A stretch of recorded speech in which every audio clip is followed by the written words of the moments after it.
Hello, আপনার phone কি নিরাপদ? হ্যাঁ, আমি এমনটি আশা করছিলাম। তো ভিডিওটি দেখার আগে অবশ্যই ১ গ্লাস পানি খেয়ে নিবেন। আমরা অ্যান্ড্রয়েড একটা ফোনে অনেক থার্ড পার্টির কিছু অ্যাপস আমরা Gmail এ ডাউনলোড করে থাকি বা ইনস্টল করে থাকি। যার মাধ্যমে আমাদের মোবাইল আসলে নিরাপদ না বা নিরাপদ থাকতে পারে না। থার্ড পার্টির কিছু অ্যাপস যার মাধ্যমে আপনার ফোন হ্যাক হতে পারে। এই সমস্ত সাইট থেকে আপনার বেঁচে থাকতে গেলে, আপনার মোবাইলকে নিরাপদ রাখতে গেলে আপনার এই জিনিসটা অবশ্যই খেয়াল করার দরকার। তো চলুন আমি আপনাদেরকে দেখিয়ে দিই। তো ১ম এই চলে যাবেন আপনার Gmail অ্যাকাউন্টের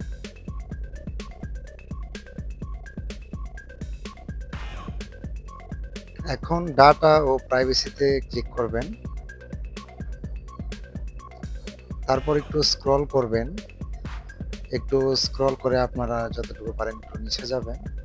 নিচে গিয়ে দেখতে পারবেন এই যে ভালো করে খেয়াল করুন, নয়তো চশমা লাগিয়ে নিন। এই থার্ড পার্টি অ্যাপসগুলো আপনার এখানে ইনস্টল করা। এই থার্ড পার্টির এই ৩ টি অ্যাপস ৪ টি অ্যাপস এখানে আপনার অনেক থার্ড পার্টি অ্যাপস থাকতে পারে। এখানে আমার Canva, Facebook, Instagram, Messenger। তো আমি এখান থেকে Canva-টা ডিলিট করে দেব। তো আমরা এখন কনফার্ম এ ক্লিক করলাম। তো আমার এই থার্ড পার্টি অ্যাপসটা ডিলিট হয়ে গেল। এটা ক্রস করে দিবেন।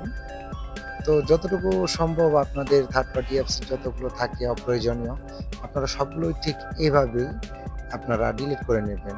ডিলিট করে আপনার Gmail-টাকে ক্লিয়ার করে নেবেন।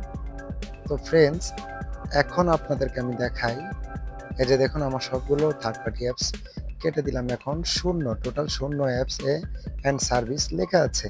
তার মানে আমার এখানে আর থার্ড পার্টির কোনো অ্যাপস নেই।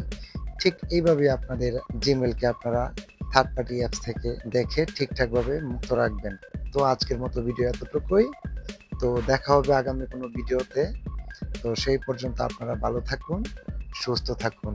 কষ্ট করে আপনাদের জন্য এই ভিডিওগুলো বানানো হয়। দয়া করে আমার চ্যানেলটিকে সাবস্ক্রাইব করে রাখবেন, যাতে এমন ভালো কোনো ভিডিও নিয়ে আপনার সামনে আমি আসতে পারি। তো ভালো থাকবেন এবং কমেন্ট করে জানাবেন। খোদা হাফেজ।